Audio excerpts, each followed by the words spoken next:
Okay, hi guys. Welcome. Today we're just Today's just gonna be a chill stream. We're gonna celebrate 5 years, my 5 year anniversary of being into Yu-Gi-Oh! Puzzle shipping. We're gonna be discussing headcanons, my favorite headcanons, answering questions from the YouTube poll, and just chilling. Today's just a chill stream. So I think we should start with the questions first before we get on with this good fan fiction. So let's actually start with the questions. So I put up a comment, a post yesterday for questions. So we got 12, 12, 12 questions to answer. So the first one, what's my favorite puzzle headcanon that I've seen but never come up with? Um, that's actually a good question. I think when I came up with I didn't come up with was that I saw but I really liked and I headcanon eh, headcanoned it myself was the fact that a Tim would write little poems for Yugi on like sticky notes, and that's one I personally liked because of a fluffy fan fiction I read, and so that's one of my favorite now headcanons. Second question: if you could hang out with one of them for a day, who would you pick to hang out with more? And what question would you ask them if you can only ask them one? That's actually a really good question too. Um, I think me and Yugi would get along perfectly, honestly. Question wise, I don't know what kind of. I think we would honestly discuss everything and anything. So I don't think I would have any questions. I'll probably help them get together, but my favorite puzzle fic ever. Ooh, this is hard because I have read a lot of really good puzzle fics over the years. I think I would have to say it's between the first fan fiction I read, Distance, and Violet's Daisy. Uh, Violet Daisy's Mind Your Manners series. That one's really good. Mm, what got your? Ooh, what's my favorite puzzle fic that I made? Ooh, okay, that's hard. I think it has to be between Destined to Be Together or Talking to the Moon. The links to those will be in the description for you guys who are watching this on YouTube. Okay, who do you see? What would I see myself more in? Yugi or Tam? I think I see myself more in Yugi. What's your favorite fluffy headcanon for puzzle? My favorite fluffy headcanon for puzzle is um whenever a Tam has nightmares, Yugi goes and comforts him. That's my favorite fluffy one. Who do I like more, Yugi or Tam? Uh, when I was younger, I used to have like a massive crush on a Tam, honestly. What's your favorite moment between them in the OG series? Ooh, this is this is hard because there's a bunch of my favorite moments in the OG series. But I can say OG series as a Japanese version. So I guess it would have to be the memories from No Memories quote in episode 52. What's your favorite moment in Yu-Gi-Oh! The Bridge series? Ooh, okay. Um, it has to be between, honestly, this is hard. I think it has to be the and ship confirm moment in episode 65 and it's between that one and the I Want a Divorce in I think it's episode 46. What's my favorite spicy headcanon? I don't think I have any spicy headcanons.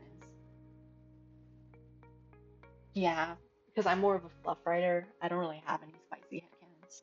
I think that's pretty good. On the topic of headcanons, I think my first headcanon I actually came up with was what was it? Oh, uh, my my headcanon for Yugi. It was I headcanoned Yugi as bisexual. We're gonna read a quick little sad fic, and then we're gonna keep going with the headcanon discussions and moments discussions. It's just a chill stream today. Nothing very special. Okay, this one is piece by piece. There will be a link for whoever wants to read this fic on their own, or like bookmark it on AO3. Okay, so here's a little summary. Oh, let me make it bigger. Okay. Even before the Millennium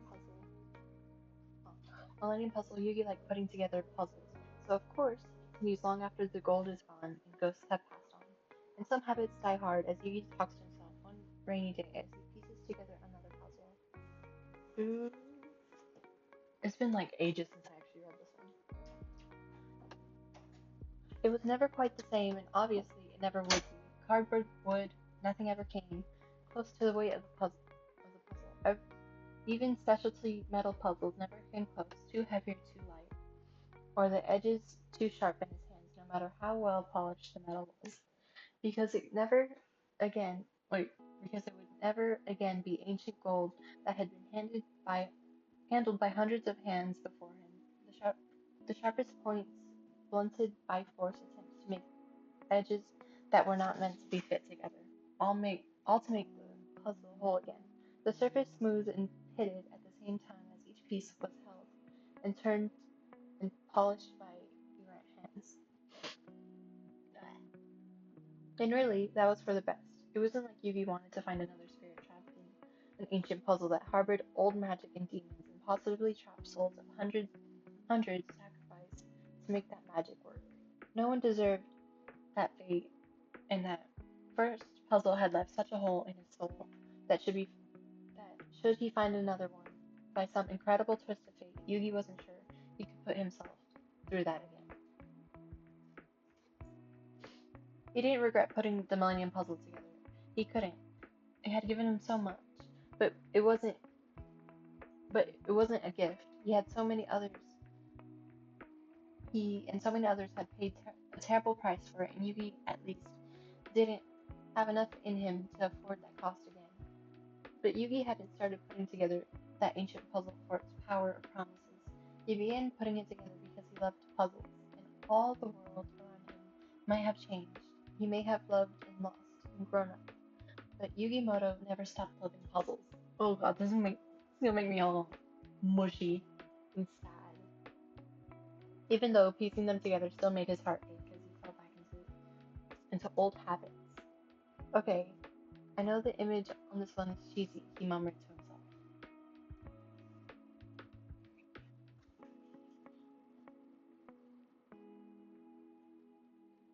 Big Bird? I never had a crush on Big Bird. What do you mean? I have a crush on Oscar the Grouch. What are y'all saying? Y'all are so mean. I'm just trying to have a good 5-year anniversary stream, and y'all are just being mean. Oh, also, is the music too loud? Can y'all even hear it?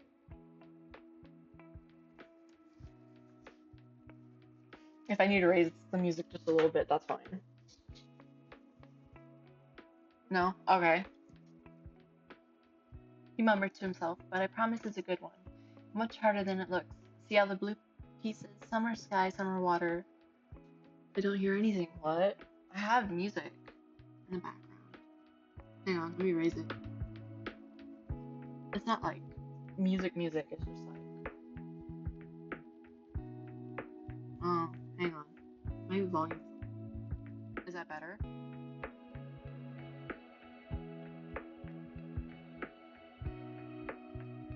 The frog.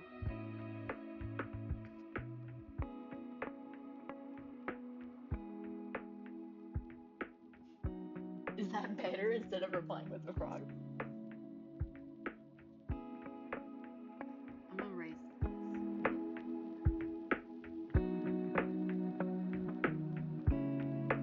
Okay, I guess we'll get back to it then. Water, but the shades are almost the same, so who knows if a piece is going up or down. Yugi didn't wait for a This is post Dark Side Adventures, or Observation. Empty. And he knew it would stay that way. This late on a Tuesday night, with the raining pouring down. If you wanted, Yugi could shut down the shop for the night and know it when it which was maybe why he refused to do just that. The little game shop mattered to him, and it made his heart ache to think it might be anyone else. Even if he closed the shop, he'd be just as alone in the house with Grandpa away on vacation. That man's always on. Jesus. Okay.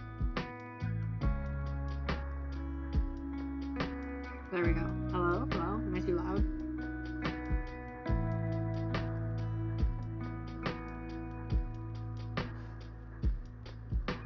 That man's always on vacation.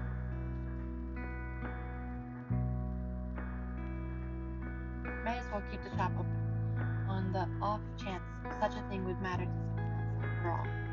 Still too low? What? How? Hello?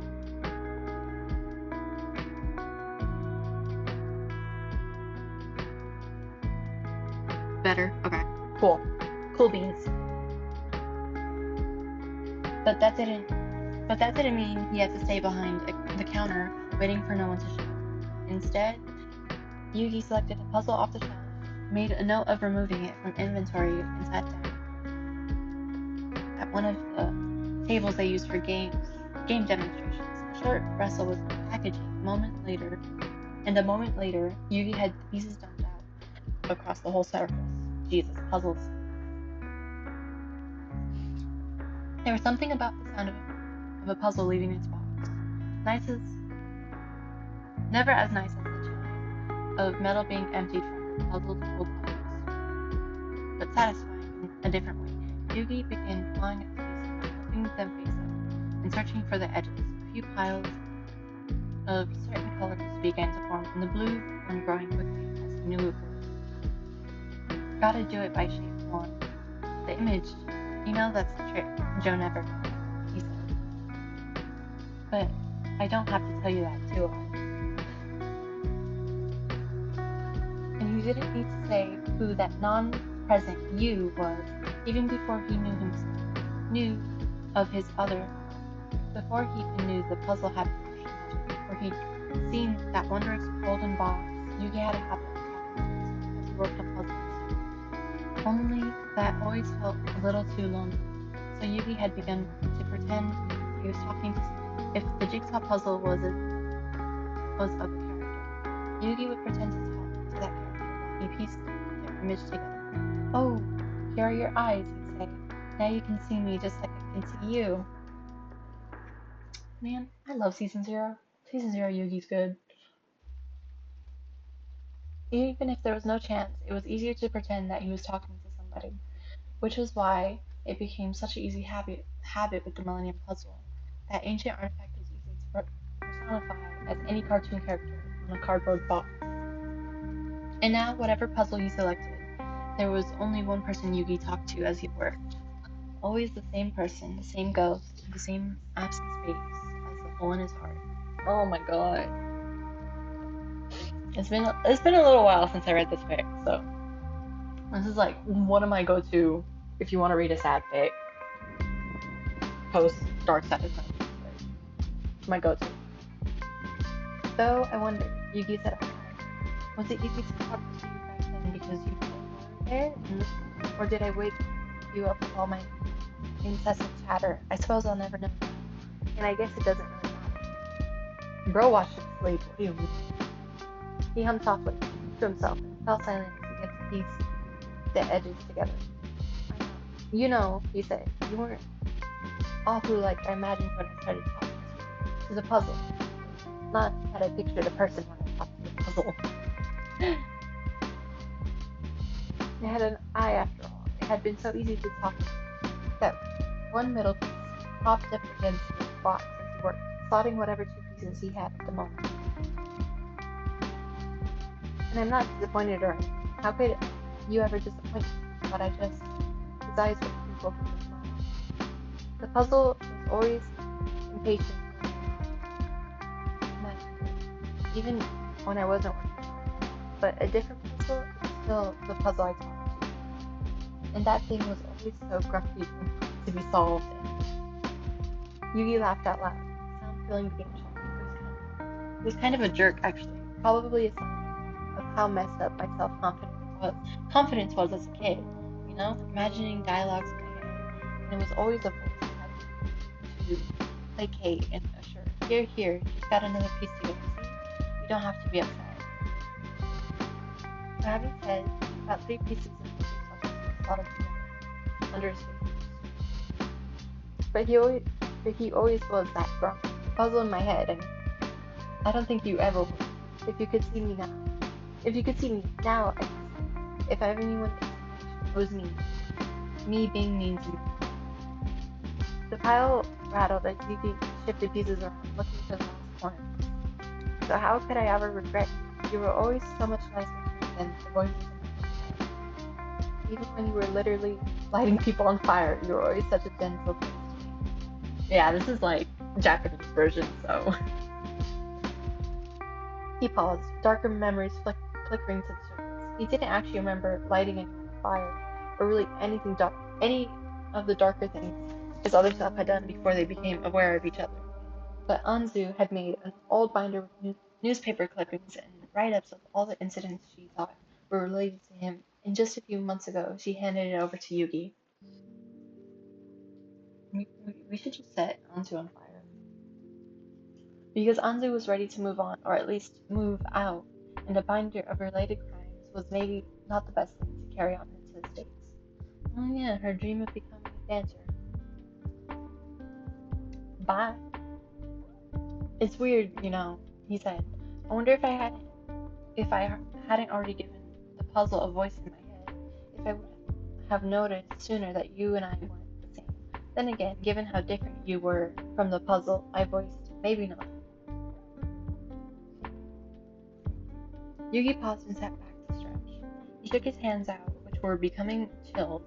He wondered if he should grab fingerless gloves, but then again, that wouldn't protect the part of him that was actually touching cold bits of cardboard.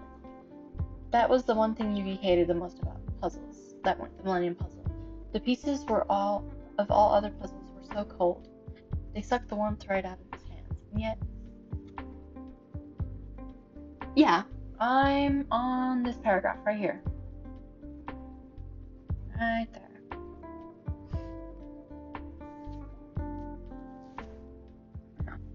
Right. So we're right there.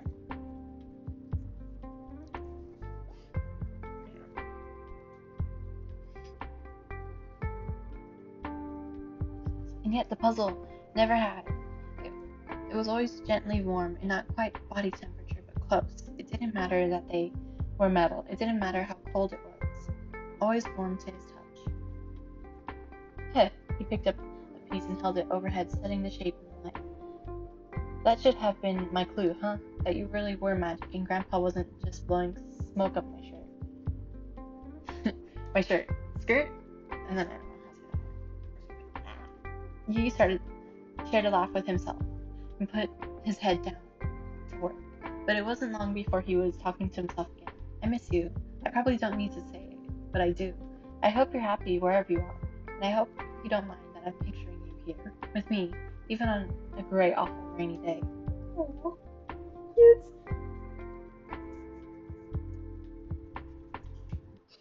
He hummed, selected another piece, and put it in the obvious gap that had been staring at him for a while. Oh, on the other hand, no one's stealing my little serotonin boosts.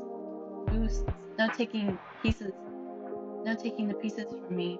No filling in the spot before I get to it. No elbows butting together. A sigh, a frown, as he shuffled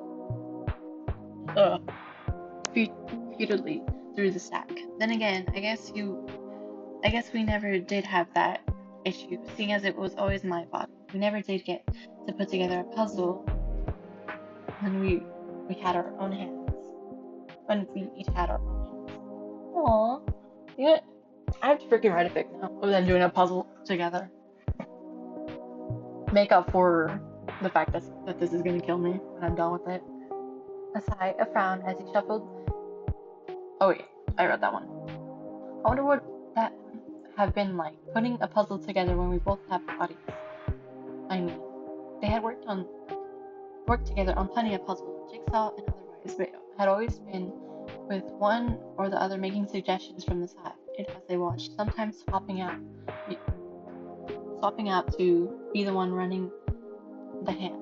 Not a perfect way to do a puzzle, but they'd make a game of it. They'd make a game of everything together. You were always so patient with me, Yugi said fondly. Would you be as patient if would you be as patient if you had your own body?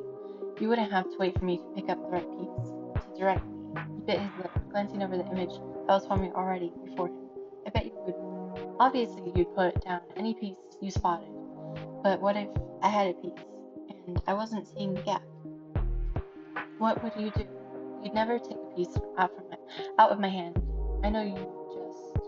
His hand traveled across the table, pausing and changing directions where something felt a little warmer. Under that spot, the pieces in his grip slid perfectly into place. Oh my god. Oh wait, no, it's almost over. I forgot how short this fic is. Jesus. Yugi didn't move his hand, staring without really seeing. The piece underneath his touch felt warm. And maybe that was because he'd been holding it, but the whole shop felt warm. The air hung around himself, soft and smelling strangely enough like sunlight. You just point me in the right direction, he whispered, just like you always do. He finally moved his hand back to wipe his eyes, which had teared up. And at the same time, Yugi laughed. Let's do a puzzle together. That's him, just like old times. His attention returned to the table, the spread of pieces, but the smile didn't leave Yugi's face, and the warmth didn't leave the shop until after the last piece was slotted into place. Aww, that's so sweet. I'm giving that kudos because it's so good. I don't have anything else right, but I wish you could leave more kudos. I love post like Dark Side of Dimensions fics like this. Like they're so sweet. But like it still makes my heart hurt. But again, like I prefer fics where a temp has his own body, honestly. But fics like this always make me laugh. Well, not laugh, but it makes sense. Like if it was a world where he did leave, but it's just like I have another fic for us to read, but it's a little longer. So I don't know if we're gonna get through all of it. I think we also might do a few more headcanons.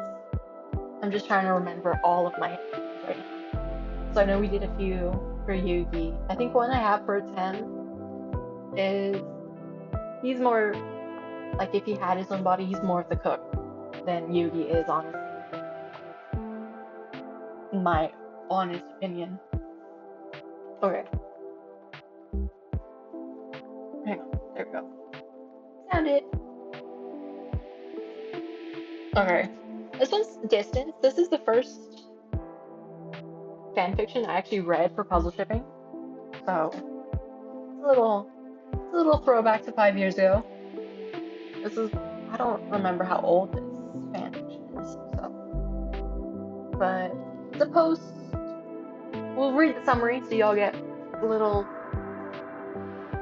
bit of info of what's going on. Okay, summary. Yami stays rather than going to the afterlife. He and Yugi part ways for college. Yugi feels as if he lost a part of himself as Yami stops contact with people. After 5 long years, Yami is a successful archaeologist. One of his exhibits is traveling to Japan, and he's invited Grandpa and Yugi to be a part. How will Yugi feel seeing his friend after so many years of silence? When Yami returns, can they rebuild their friendship? And Yugi wants to be more than just friends. Does this count as puzzle shipping if there isn't a puzzle anymore? This is more there's more unanswered questions to head captain. I promise this gets happening so long. Please enjoy Distance. Chapter 1, gone. This still counts as puzzle shipping if the puzzle's gone. I was right. Yeah. It counts. I say it counts. Okay, this one's a little easier to go through. Also, Japanese version. Oh, wait. Yeah, I can get a Japanese version. Hang on. Okay, we'll just get reading. Yugi was kneeling on the floor. Okay, this is ceremonial duel. Yes, I guess. Yugi was kneeling on the floor, tears streaming down his face. He believed that Yami was gone forever as he played his last card, and their duel, which had been destined by fate, finally ended. But now, looking up, he was staring into a familiar eye, so similar to his own, but with a hue of crimson. You're still here. Yugi blinked away tears as Yami, his partner, Atem, stood in front of him. Yes, I still have business here. Yami smiled at his friend and clasped the shoulder of the shorter boy's shoulder. I think a headcanon of mine is I always headcanon Atem as like maybe 5 or 6 inches taller than Yugi. I know in Dark Side of Dimension, Yugi's like 5'2", so I guess Atem would be like 5'10", 5'9", probably. I don't know. My headcanons are weird. Yugi's heart did a little flip of joy. He hadn't been ready to say goodbye. There was an ache that was subsiding with every breath Yugi took. As the moments passed and Yugi stared into his other self's eyes, his mind grew lighter. Yami would stay. They wouldn't have to be separated. The others had surrounded them now. Joe asking, oh yeah, it is Japanese version. Joe asking 100 questions a second, Anzu crying with joy. Yuki wondered if this meant Yami would still be confined to the puzzle, but it appeared Yami had learned a few things in the couple minutes he had gone through the binding light. After their duel, Yami was no longer confined. He had his own body. Yes, on body fics are so good. Yuki could spot the difference immediately, but he was sure the others wouldn't pick up on them as quickly. Their eyes, for one, the slight difference in their hairstyle, even their jawbone structure and cheekbones. It was a whole new experience seeing Yami in his own true body, not just a projection. Yami's skin remained pale, similar to Yugi's, but even there was a slightly darker, just a shade than his own. Yami confirmed that the Millennium items were gone, buried deep in the earth. Yugi was relieved to realize that his life would go on with his best friend still by his side, or so he had thought. Seto had managed to acquire a forged birth certificate and produce fake school transcripts for the Pharaoh. And together, Yugi and Yami graduated from Domino High School. Yami with passing as a cousin from Yugi's from northern Japan. Yugi had decided to stay in the area and work with Kaiba Corp as a game designer, and Kaiba agreeing he could work while going to college. What? Kaiba actually offering Yugi a job? Yugi's dream was to create his own games under his own company. Kaiba Corp was a good start, especially with the changes Seto had been making for the better. Yami, however, had very different plans than what Domino could offer. It was a quiet afternoon just a few days after the high school graduation when Yami sat down, Grandpa and Yugi at the dinner table, to discuss his own college plans, but you could tell that Yami was nervous to say anything at all. I decided to go to the university of Cairo. You mean Cairo? Wait, Yugi's heart dropped into his stomach as he couldn't help his reaction as he cried out. You mean Cairo, Egypt? It made complete sense that Yami wouldn't stay in Japan, but Yugi felt the familiar sting of being left behind as he watched his look-alike from across the table. Obviously, they would have an excellent Egyptology and anthropology program, nodded Grandpa. I think it's a wonderful idea, my boy. You'll make an excellent archaeologist. Of course, he's supporting it. Yugi clenched his fists on his lap at the news until his palms stung from his nails digging into them. Why so far away? Wasn't there there's some program in Japan you could go to. Yami didn't seem to be picking up on Yugi's frustrations. It was different, not sharing the mind link. Oh, I love the mind link. The mind link is like the best thing ever. Still, Yugi would have thought after all that time, sharing one mind, that even after the connection was broken, Yami would have known how this made Yugi feel. And it wasn't to say that Yami wasn't attentive most of the time, but occasionally it felt as though Yami was ignoring Yugi's reactions. Yugi remained silent as Yami explained about the college and programs he had picked and how he felt called to return to Egypt to study. I understand my past more than ever, but I'd like to use my knowledge to help grow the Egyptology field, with some restraint, obviously. Yami smiled. It was the beginning of Yugi's countdown. His countdown to being alone. Headcanon. Attend stays with Yugi forever. Because obviously the problem is in episode 52, memories or no memories, he wanted to be with Yugi forever. Blah. Obviously it has to be a development for their relationship, but still, I'm still a cheesy type, so I refuse to write anything angsty for them.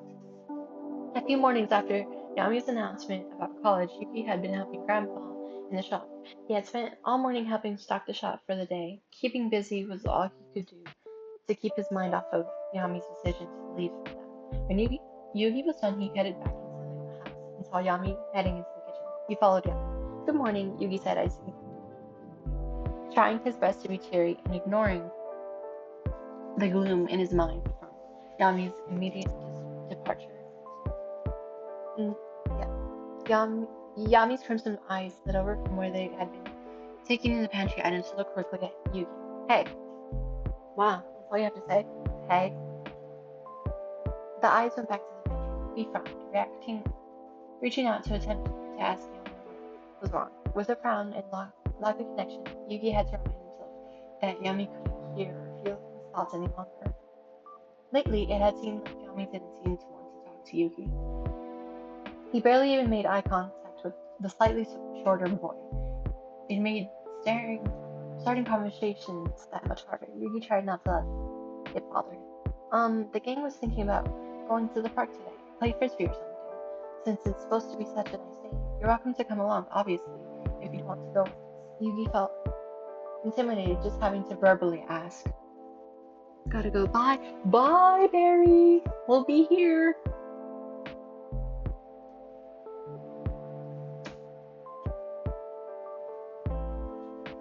Hang on, we're gonna get water real quick. I'm taking the mic with me. We'll just discuss headcanons on the way. Headcanon. Let's see. I'm trying to think of a bunch of different headcanons.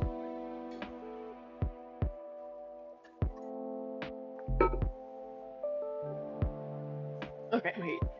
Okay, no headcanon discussion. I couldn't think of a really good one. Oh wait, no. Post Orikako's art. A 10 has PTSD, sort of. And he has a lot of nightmares after what happened. Okay. Yami looked over at Yugi, taking in the expression on his face. Yugi felt even more uncomfortable with the force of Yami's gaze on him.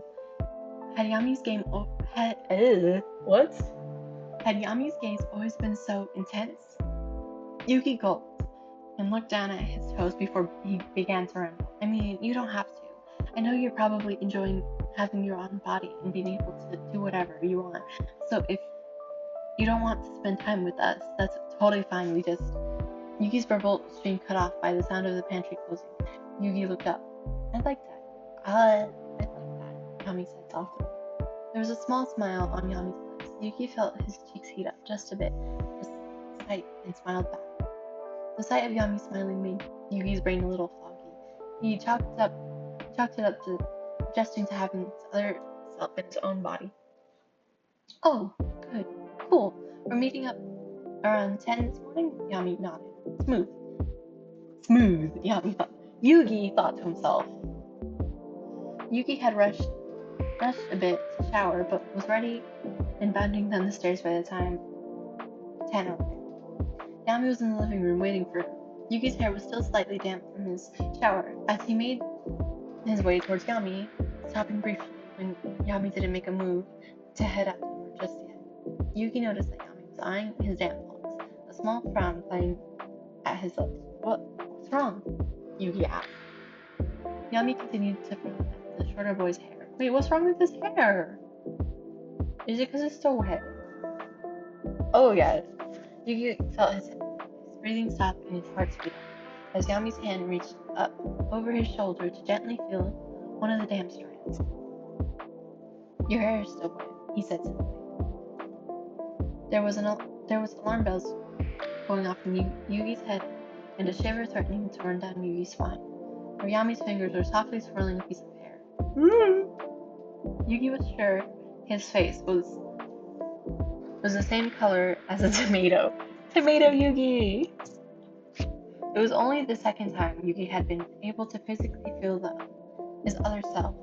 It was a foreign but welcome sensation, and Yugi was less and less sure about how Yami was feeling now that they didn't have their mingled thoughts.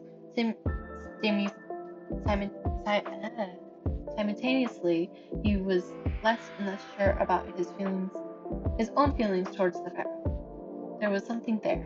He guessed it had always been there, but he had never given it a second thought. Now, okay,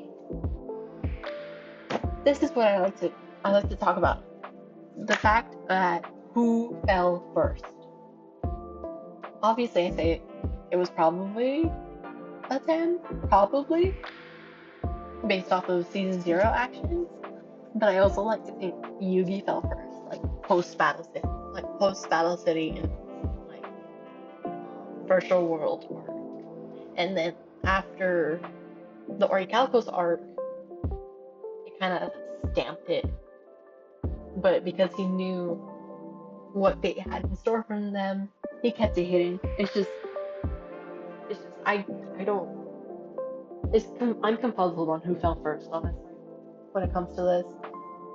Well, yeah, I toweled it dry as best as I could, Yugi said, defiantly, trying not to overact about their proximity.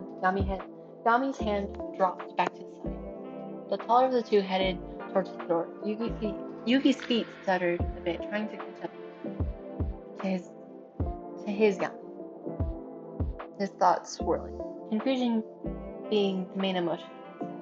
As they exited the door, the morning air hit Yugi's neck, and he shivered slightly. Yami looked over, seeing the goosebumps raised on Yugi's skin. Should have brought the nicknames. You should have brought a jacket, Haibu. Okay, Haibu is Japanese for partner. Anyone who didn't know.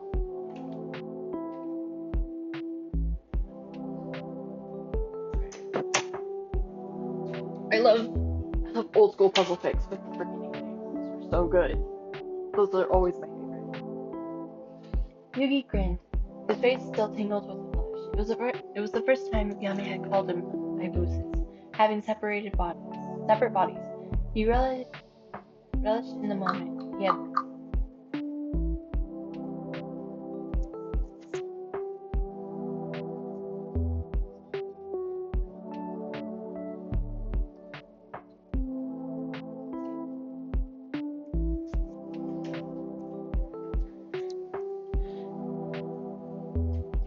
He had with Yami. It was becoming more and more rare for him to feel like nothing had changed, like they were still together somehow. I'll be fine, Monohatari no Boku. The nicknames! Those are so cute. The day at the park hadn't been memorable. The only part that stuck out in Yugi's mind when he thought back to that day was the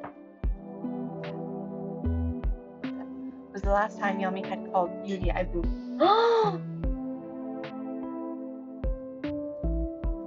I kinda hate Yami hurting Yugi like that. Okay, we're good. I'm fine. A few weeks after that, it was the middle of the night. Grandpa had put a spare futon in Yuki's room for Yami. as there was no other acceptable space in the house. A week before Yami was supposed to leave for Egypt, Yugi woke suddenly in the night, rubbing the sleep from his eyes. He checked his alarm clock to see it was around 2 in the morning. Ooh! Yugi was about to turn over and go back to sleep when he noticed that Yami was not in his futon on the floor. As Yugi looked around, wondering where his other self had gone, he had noticed the skylight in his room was cracked ever so slightly. He climbed out of bed and went over to the skylight. He didn't have to open it to see the pharaoh. Yami was sitting just a few feet away, examining the stars, a distant look on his face.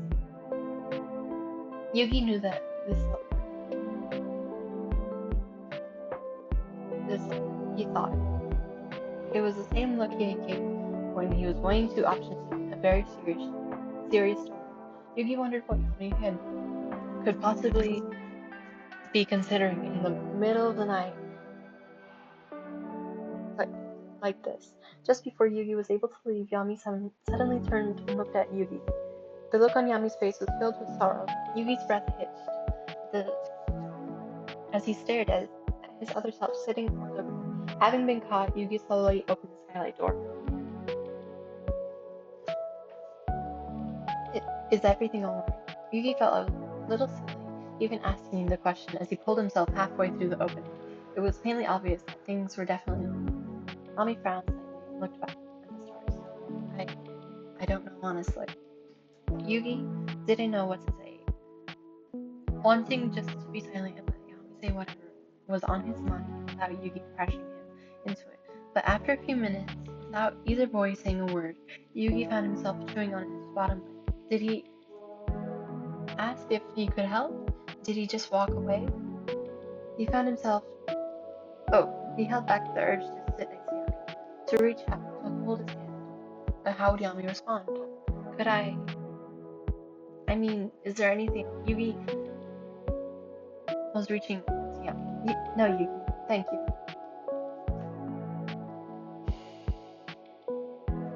I'm gonna rage from this fic. This fic will make me rage. Yami's response came without him even looking over to Yugi. The cold rejection stung and caught Yugi off guard. Yugi's hand pulled back. Oh, well, good night then. He felt his arm shaking as he lowered himself back into the room. Defeated and saddened, he crawled back into his bed. Tears sprinkled his eyes, his mind buzzing despite how incredibly quiet it was and outside of his head now. His mind flashed back to not that long ago when Yami had still been a part of the puzzle, when Yami's hands had tried to hold Yugi's but couldn't. It really wasn't long ago. It had been burned into Yugi's memories. But I want to be with you.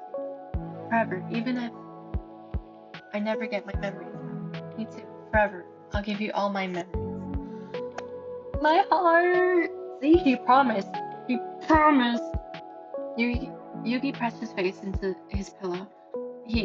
Had it all been a lie? Or maybe now, with his own memories back, Yami just didn't need him anymore. Or maybe Yami just didn't want any more memories with Yugi in them. I'm gonna rage. I'm literally gonna rage from this fic. Oh my god. The countdown continued in Yugi's mind. He knew it wouldn't have been like being separated by death, but the thought of being separated in any way from his other self still enough to cause Yugi grief. The more Yugi thought about it, ever since losing the link through the puzzle, something was definitely different about Yami. The way the pharaoh had been acting, distant and almost coldly, it made Yugi wonder if he had done something that could have upset Yami.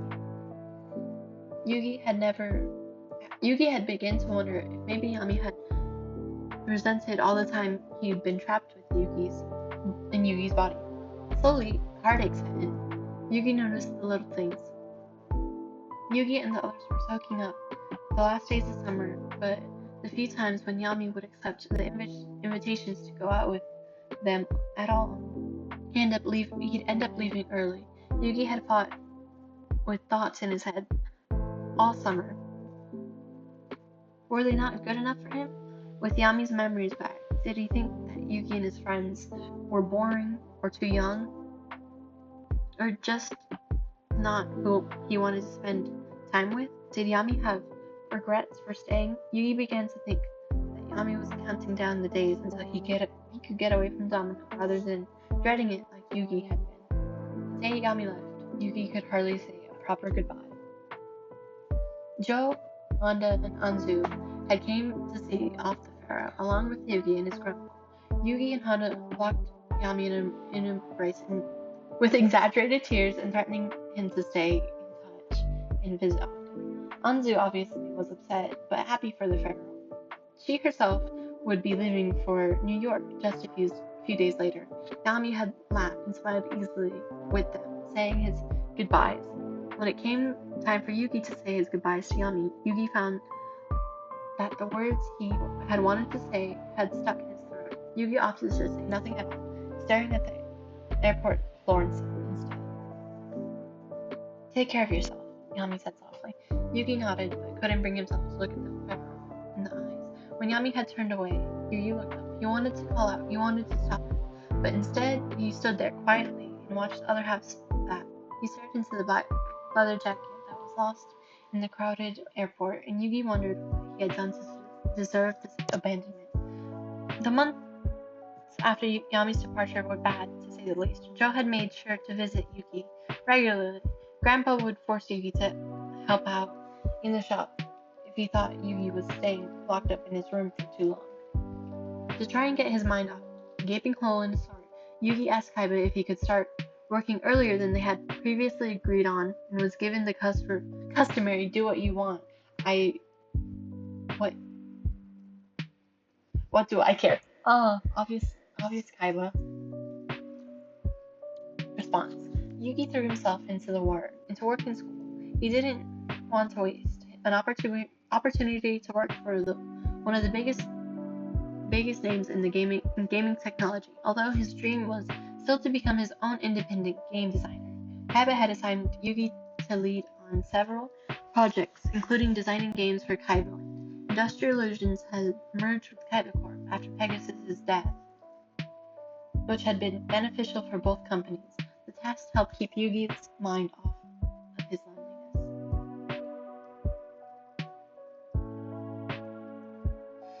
He joined a dueling club after much convincing from Joe. Joe had also gone to Domino University, so he was able to have a friend around. Joe stayed around often, except on the occasional weekend that he would go visit his sister Serenity. Hondo, Joe, and Yugi would get together regularly for game nights. Mokuba even joined them sometimes, trailed by an unimpressed Seto, who would come under the pretense of having to watch out for his impressionable younger brother. Yugi could tell that Seto, underneath the cold exterior, enjoyed having an occasional break. During the first year that they were apart, Yugi would try to call and text, but the responses from Yami were limited. He never answered the phone. The excuses came next. Bad service. Sorry, too busy right now. Classes are hectic. Yami clearly just didn't want to share his time with Yugi any longer. Yami would still call and speak to Grandpa. The two would talk about 10 minutes every other week, either about Egypt or the dig site Yami was at, or the things they had learned. Yugi would quickly leave the house when Yami called. The memories in the house were bad enough without the reminders that Yami was only a phone call away. Yugi eventually grew sick of it. He moved out of his grandpa's house mainly to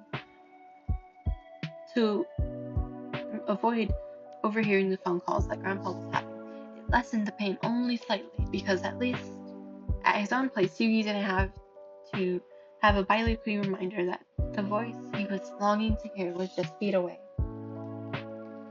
Yugi wasn't proud of the same ways he reacted to Yami's absence. Joe had blessedly stopped Yugi from sending particularly vicious texts to the pharaoh after a night of drinking between the boys. Yugi couldn't exactly remember what he had typed out, but Joe assured him the next day that he would have regretted sending it. Time went by. Yugi believed that he had gotten over the abandonment, the loneliness, the broken promise that had been made on the puzzle. all those years ago. After a few hours of tears, Yugi made up his mind. He said forever, but if he doesn't want anything to do with me then, I'll just leave him alone, Yugi thought bitterly.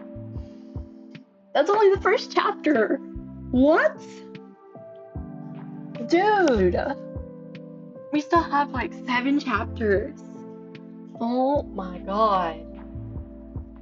Okay. That was good. We'll share a little headcanon. Let's see. I think I have a good Yugi headcanon. I'm trying to think of like my good. Oh, this is like a season 1 headcanon. After Yugi finds out like for Yami's name, like Yami, he still calls him Hitaro no Boku, but with the occasional Yami thrown in there. Occasional. It's just occasional. Okay. Okay, this is chapter 2. They say distance makes the heart grow fond.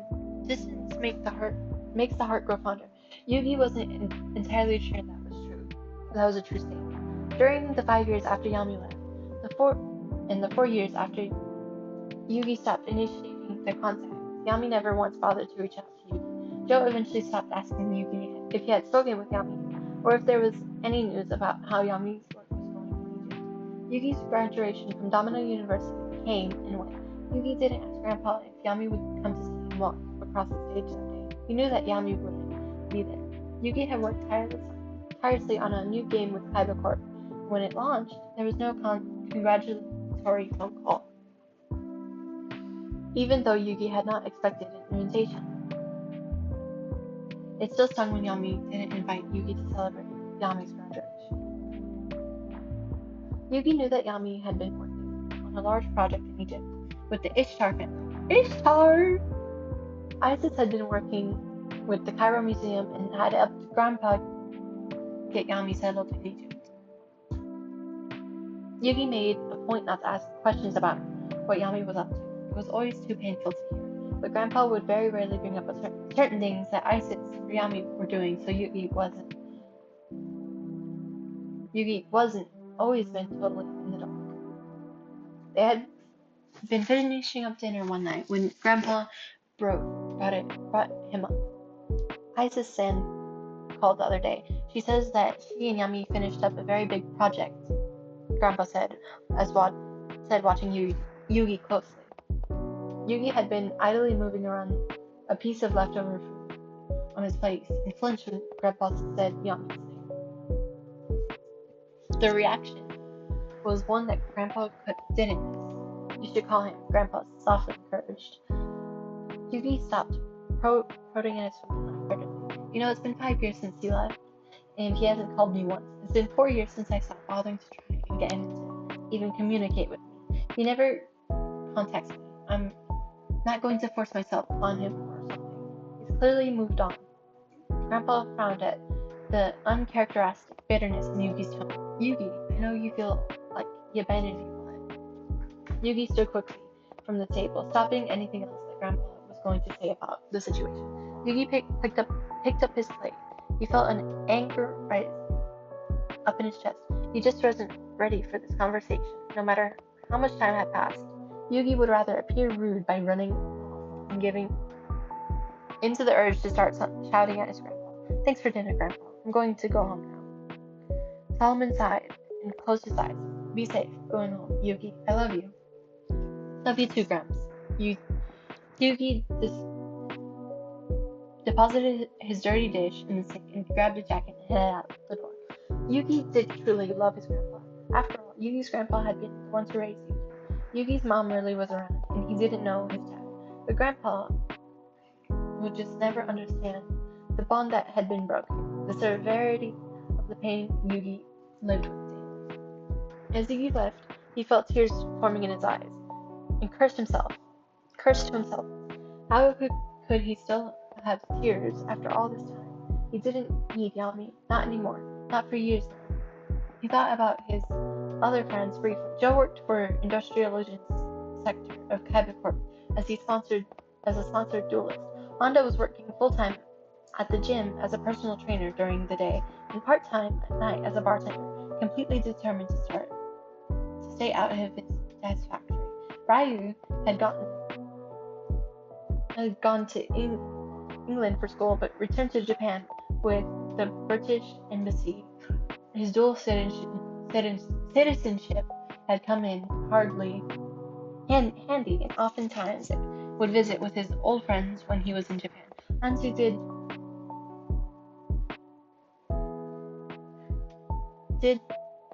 did try best to call or visit when she was able to, but she had been busy with her career in New York as a dancer.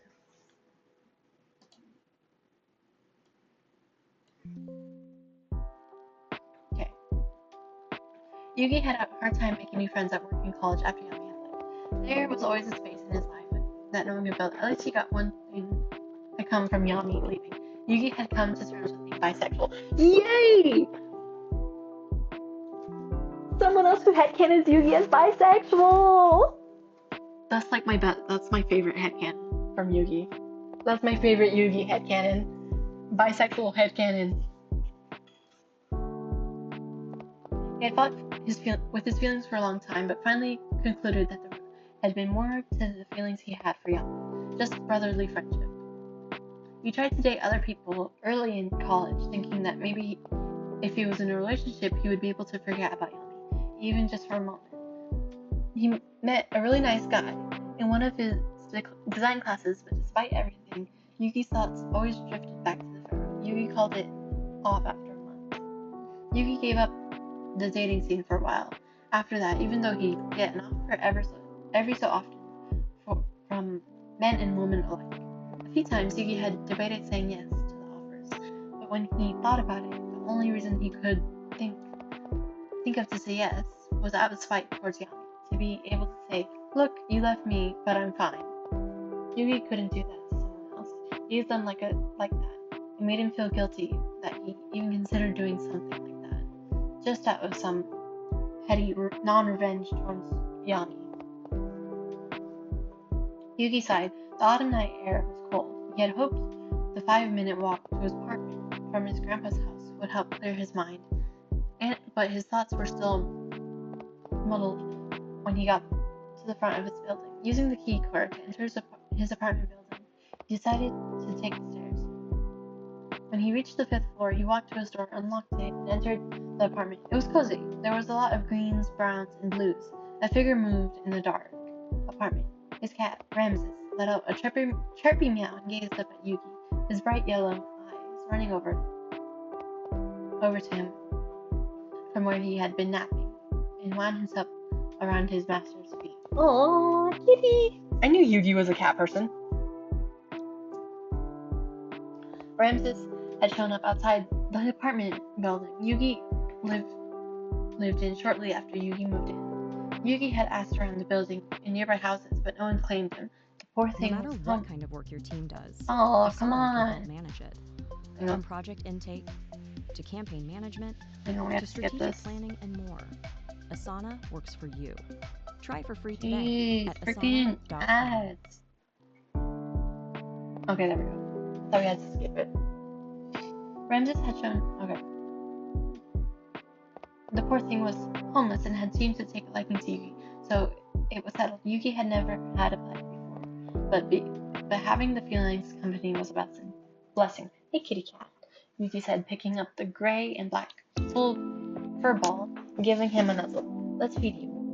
Yugi lightly kicked the door shut with his foot. He walked to the area where he kept the cat food, cuddling Ramses' purring became considerably louder the closer Yugi got to the cat food. Setting the cat on the counter, Yugi began to open a can of wet food.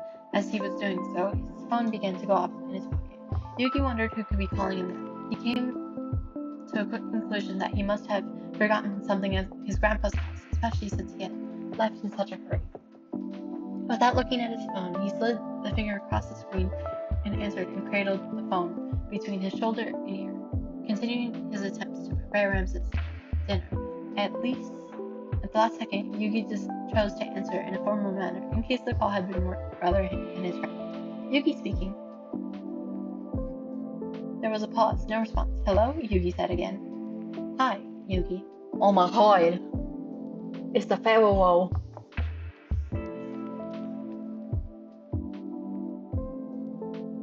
The can in Yugi's hand dropped. Ramses let out a meow and jumped down to begin eating from the can. Wait, no, Ramses, stop! Go put your tongue on the can, Yugi yelled, dropping the phone onto the counter and chewing the cap from the half of the can. Ramses yelled at Yugi in protest. He felt his hands trembling as he finished pulling back the can lid and used a spoon to scoop out the cat food onto a plate. Yugi put the plate in front of Ramses, who purred appreciatively and began his feast. His eyes made their way to stare at the phone, sitting innocently on the countertop, a name still glowing on the screen. His heart level. Yugi had never changed the name of his phone since adding Yami's contact information. He had almost forgotten that he used that name. Yugi took a deep breath and reached back to the phone, hands still shaking. He put the phone next to his ear. It was quiet for a few seconds before he heard the voice again. Yugi, are you there? The sound of Yami's voice on the other end sent chills down Yugi's spine.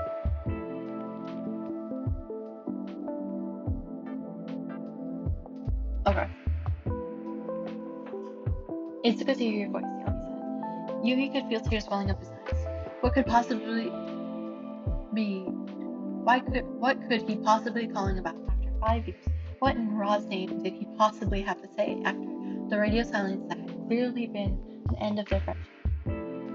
The end of their bond? Why are you calling? Yugi felt his throat start to betray him, though he tried to make his voice sound indifferent, if not cold. The last thing Yugi wanted was for Yami to hear the emotion threatening to break down. His heart was pounding.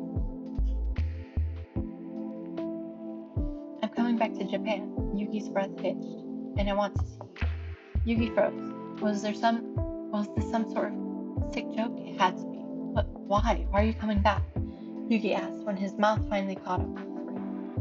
We're touring an Egyptian artifact display. Yami explained. Japan is going to be its first stop. I hoped that you and Grandpa might attend as my guests.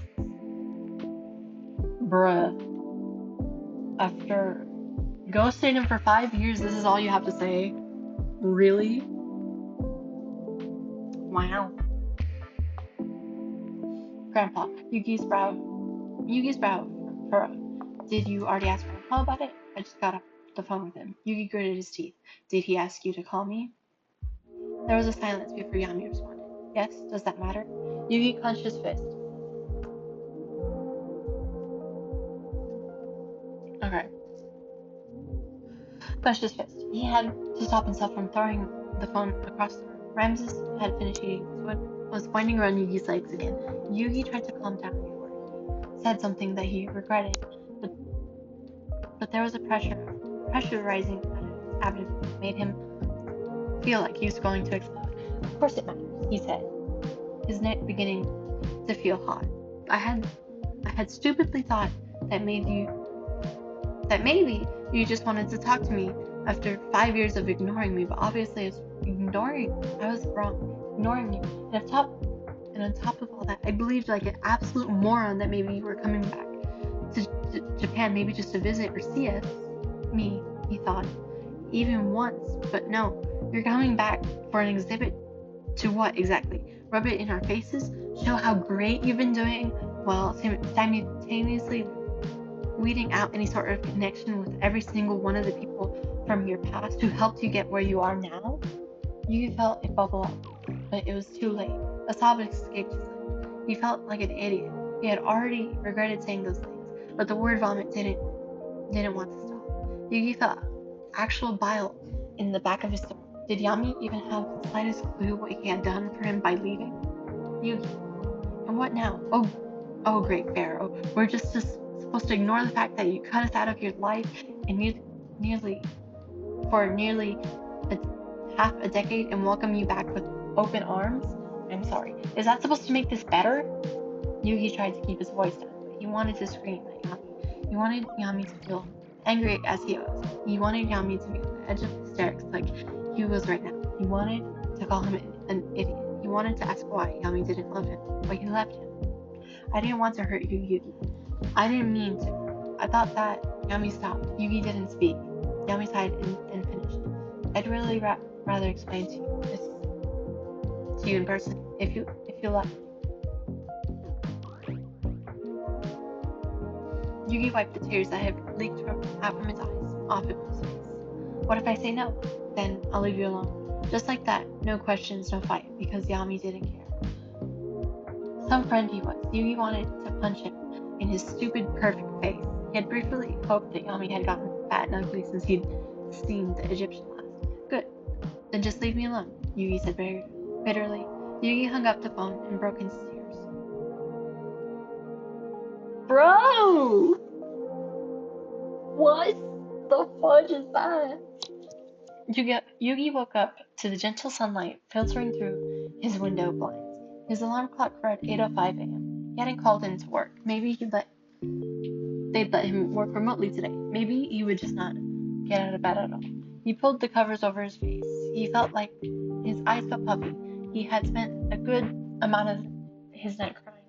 He wasn't even sure what time he finally drifted to sleep. As he remembered the previous night's conversation, he felt anger bubbling up again, laced with a profound sadness. How could Yami call after all this time and act like it was just nothing, like 5 years hadn't gone by, and then to ask Yugi to see him again so he could explain things as if he couldn't have done that by phone or text or something, or sending a goddamn letter in the mail? Yugi felt like he would start to cry again, but his tears seemed to run dry. He drifted to sleep again when he woke up. His alarm clock read 10:22 a.m. There was a pounding at his front door. He had hoped whoever it was would go away. Then he heard the door open. "You?" Joe's voice.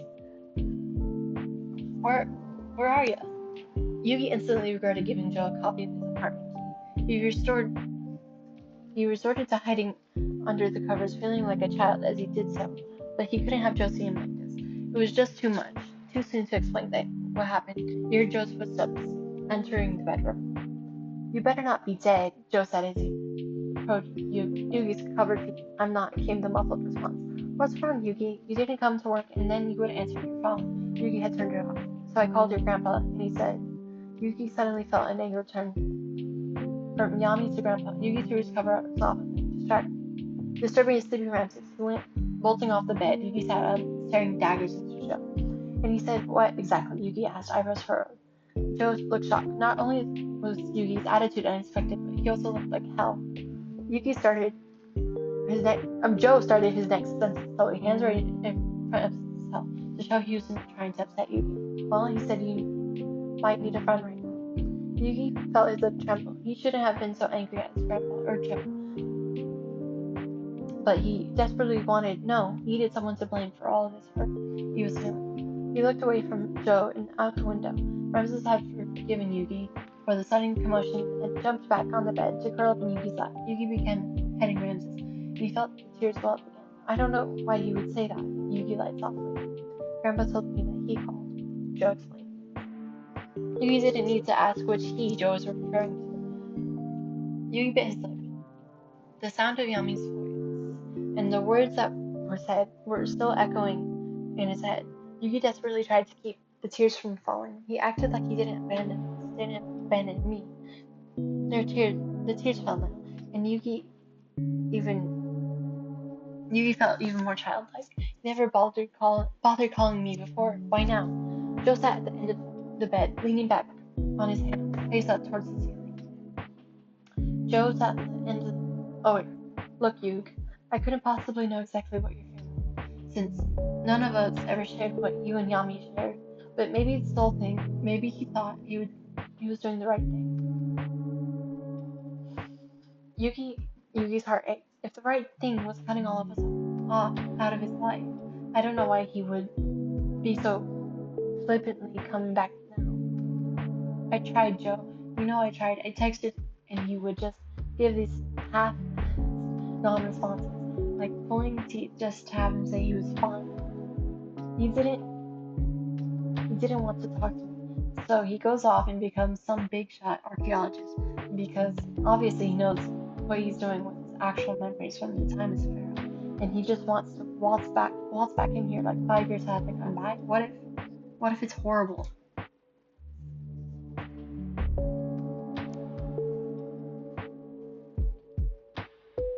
Joe's face suddenly split into a grin. He looked over at Yugi.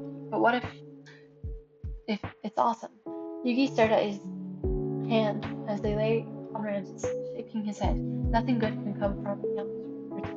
Joe hopped off the bed. Don't be too long. I'm going to raid your fridge and make breakfast. Yugi watched him leave the room. What if Joe was right? And it was awesome. What if Yami returned and sorry for leaving them? What if he wasn't? What if he left again? What would Yugi do about his feelings towards Yami? The roller coaster in his mind was racing as Yugi clutched the covers and with a small apology pushed Ramses off his lap. The cat gave a little meow of displeasure before he found a new spot at the end of the bed to curl up. Yugi reached over and turned on his phone. After it booted up, he saw notifications popped up that had missed while it had been on. 3 missed calls from Grandpa, 10 missed calls from Joe. 1 text. I'm sorry. It was the first time Yami sent text that Yami sent to Yugi since before he left Egypt. Go figure. Yugi clenched his teeth and went out to help Joe. The smell of bacon and eggs had already started to fill the kitchen. Yugi felt his stomach grumble. If things didn't work out with competitive dueling, Yugi firmly believed that Joe could start a killer restaurant. Joe was kind enough not to bring up the Yami situation again while they ate. After breakfast, Joe hung around for a few extra moments to help clean up before heading towards the door. All right, you know how to find me. I better see you at work tomorrow, Joe said before he began to walk down the hallway. Joe leaned out the door. I'll be there. And thanks, Joe. Joe didn't turn around but gave a wave over his shoulder and headed down the stairwell. Yugi turned back to his apartment and looked around.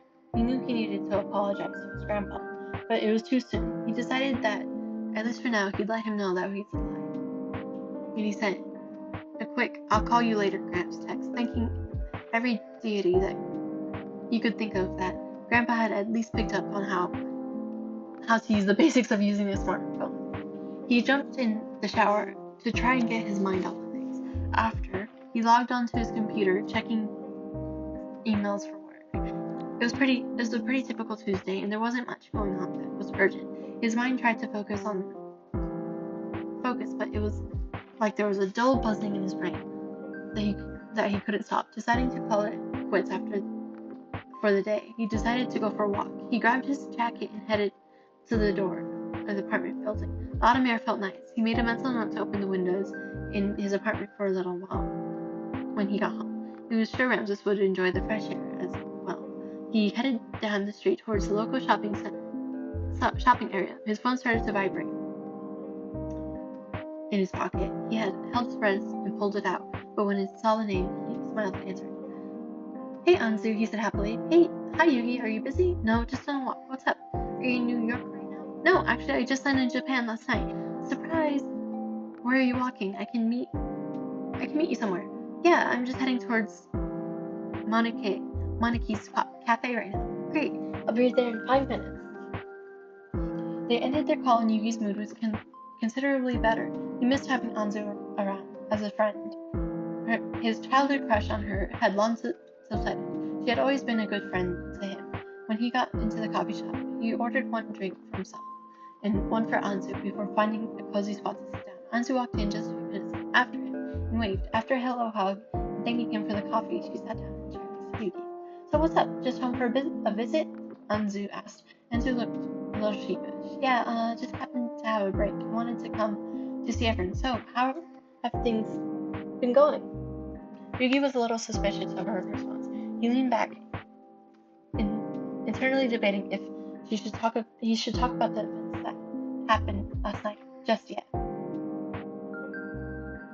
He decided to avoid it for now. Everything's about the same as last time, I suppose. Oh, and I figured out how I wanted to design this 1 level of the game for the boss battle, and I'm pretty sure it's going to be killer when it's done. Yugi and Anzu chatted happily about work, gossip, and news for a while. Speaking of news, Anzu said, a blush coming to her face. Did you see what's going to be in Domino next week? Yugi frowned. You could tell she's been holding something back. He shook his head no, so Anzu continued. Well, and I hope I'm not actually the first person to tell you this, but I saw that Tim has an exhibit coming here, and I wanted to see if you'd be up to going with me. I thought it'd be great if we could get the group together and go support him. Yugi's heart sank, hearing his name. I don't know, Anzu. Anzu gave a sympathetic smile. I think it'd be good for you, Yugi. At least for closure. Honestly, I think everyone needs this. I know it hurt you the most when he left for Egypt, but we all felt left behind in some way. I've always regretted not being able to stay closer and help you out after he left. Aww. Okay, hopefully Anzu isn't. I think Anzu's pretty good at this fic. We don't have to slaughter her. Yugi was shocked to hear her say this, especially because he knew Anzu had always harbored feelings for Yami as well. He would have expected her to have regretted not being able to go out with Yami more, her feeling like she should have stayed in Japan for Yugi. But you had to go to New York. There wasn't a better option for you. You can't think to blame. I blame you for any of it, Anzu. Yugi sat with his thoughts for a second before he continued. He got so distant, and then he just left. I can't see how he possibly would want to see any of us after. Radio silence for nearly 5 years. I know what you mean, but think about it. Do you really think there was a better option for him here in terms of archaeology? You most of all should know. Pharaoh cares about his friends, Anzu said gently. Yugi felt a pain. Anzu had a point, but he didn't want to admit it. Maybe we just aren't his friends anymore, Yugi scoffed. Anzu put her best puppy eyes and clasped her hands, in a praying position. Please just come with me. Joe and Honda said they'd go and behave. Even Ryu was going to try and be in town for it. He still didn't want to go, but he didn't want to miss out on spending time with his friends either. He sighed before responding with a chuckle. How can I say no to that face? Anzu cheered. It'll be great, even if things get awkward. I'll be there for it. And it's going to be a big exhibit, so we can run and hide whenever we need to, okay? Okay, Yugi agreed, and at least for a moment, he felt at ease about this ordeal. Yugi explained briefly what happened the night before to Anzu as they finished their coffee. Anzu didn't judge Yugi's reaction and just let him explain his feelings. She used this to further promote her side of using the event as a way to at least get closure. Anzu had changed the topic for a bit about an upcoming audition she had, and then a super cute guy she had met, but she thinks she's pretty sure he was into guys too. She joked that she couldn't give Yugi the guy's number. She could give the guy's number, but he declined. Aww, yay, Yugi support. Anzu supports him as bisexual. Okay, Anzu's fine in this fight. We don't have to murder her. All of his friends had been tactful about letting him know that they were aware and supportive, no matter his sexual orientation. It was nice that Yugi and his friends were at the point where they could joke about things. Yugi had been petrified to tell anyone at first. He wasn't sure exactly how his friends found out, to be honest. It probably had to do with the night he was about to text Yami and Joe stopped him. It didn't matter much to Yugi how they found out. He was just glad they still cared about him. Oh, yay! When Yugi and Anzu had finished their coffee, Yugi decided to go apologize to his grandpa. Anzu said she'd get in touch soon. They went to separate ways. It was still sunny, but there was the slightest chill in the air, signaling that the approaching fall season. He walked to the game shop where his grandpa was working. The shop bell dinged and entered to the shop main store. Grandpa looked up and smiled at Yugi. Hello, Yugi. I'm glad you're here. Grandpa said, but from behind the counter. Yugi gave a sad smile. Hi, Gramps. He walked over and stood behind the counter. As he approached his grandpa, he stopped to bow low at the older man before standing up and embracing him in a tight hug. I'm sorry, Yugi whispered. Don't be, Grandpa said, admittedly, as he patted Yugi's back. I understand that this is a hard time. Yugi pulled away and smiled. Can I help you out around the shop for a little bit today? Don't you have work? Yugi shrugged. I could use a break. Yugi helped to stock shelves and do inventory well. His grandpa manned the counter. It was nice to be back doing some physical work, even if it was only for an hour or so. Yugi had grown an inch since the end of high school, which made stocking shelves just a tad easier. The work did help get his mind off of the upcoming event. Grandpa made an excessive decision to close shop early that night, and Yugi decided to mention seeing Ansu that day. Oh, that's wonderful. Is she in town for very long? Yugi and his grandpa walked through the shop and to the door leading to the portion of the building that was Grandpa's. Oh, well, actually she knew about this exhibit next week, so she wants to get the group together to go. I think that's a great idea, Yugi said enthusiastically. Yeah, Yugi smiled. Yeah, I think it would be easier for me. Grandpa patted Yugi's back as he sat down on the couch in the living room, kicking up his tired feet onto the footrest for a moment. I know you won't regret it. If you like, I can let him know that you're going, but with friends, rather than me. Yugi thanked him. That'd be great, Gramps. I hope you don't feel like I'm ditching you. I just don't know if I'm ready to try talking to him again yet. I know, my boy. Yugi helped his grandpa with dinner and cleaned up before heading back to his apartment, where a hungry Ramses was waiting. He had gotten more information about the event from Grandpa. Isis and Malik would be there too. Anzu had texted Yugi that Ryu would be able to go too. The whole gang would be back together. He felt a little nostalgic, almost hopeful, but then conditioned him to quickly squash the feeling. Okay. Yugi had been surprised by an email from Seto that the company would be particularly close in Friday in preparation for the exhibit, which would be using some sort of Kybercorp technology for the demonstrations on life in ancient Egypt. Yugi wondered if Yami had been talking to Seto all this time. The thought stung. He tried not to think about it. His thoughts circled back to what Anzu said when they were at the coffee shop.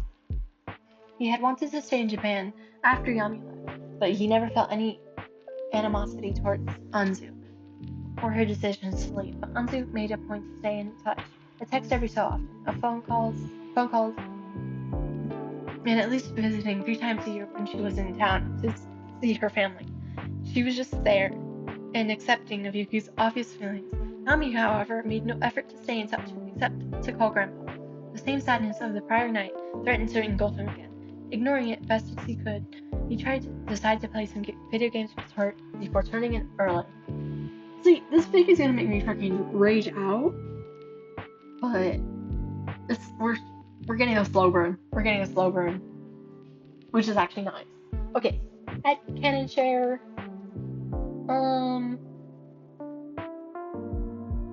Let's see. I don't think I have any headcanons right now, so we'll just continue. Okay. Wednesday and Thursday were uneventful. Yugi wasn't part of the team at Kybercorp involved in the setup for Saturday, so he took his mostly free day on Friday to meet up with Joe, Honda, Ryu, and Anzu. It was nice to be all together. It had been ages since Anzu and Ryu had been in Japan, and at the same time, Honda had worked that night and invited them all out to the bar. They agreed and headed towards the hole in the wall bar that they had often hunted after high school. Honda got them each started with a drink before heading back to the bar to start with.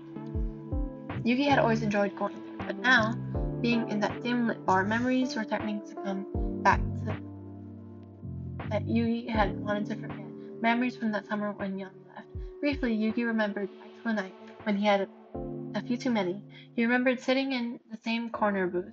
His head rested on Yami's shoulder. He couldn't remember all that he had said, but at some point Yugi had ended up sobbing to him, inexplicably upset over a stray animal he had seen earlier that night.